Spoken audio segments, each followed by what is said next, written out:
এখন আমি পেঁয়াজ কুচিটা দেবো।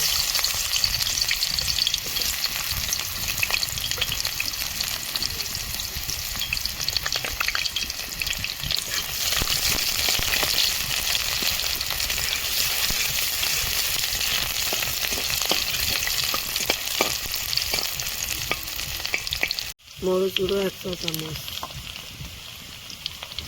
হলুদ গুঁড়ো 1 চা চামচ, জিরে গুঁড়ো 1 চা চামচ, লবণ স্বাদ মতো। মশলাটা আমি ভালো করে ভেজে নেব। মশলাটা আমার ভাজানো হয়ে গেছে, এখন আমি মূলাটা দেব। মূলাটা ভালো করে নেড়ে নেব।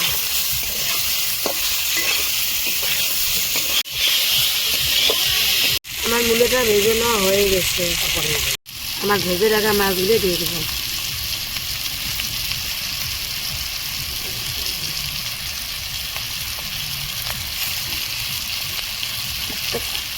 আমি মাছটা মূলাটা কষে নেব, গরম পানি দেবো।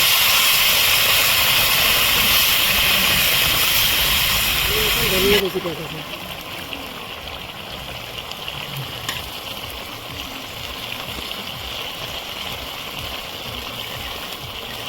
আমি 4 মিনিটের জন্য ঢেকে দেবো। আমার 4 মিনিট হয়ে গেছে, এখন আমি ঢাকনটা উঠে নেব। আমি রুটি দেবো।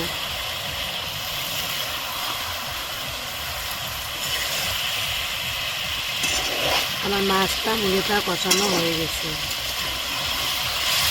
এখন আমি ঝোলের পানি দেবো।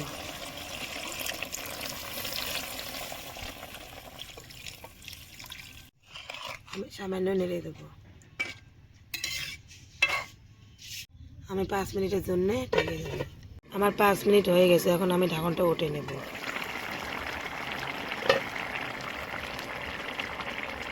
এখন আমি জিরা গুঁড়া 1/2 চা চামচ দেবো। এখন আমি নেড়ে দেবো।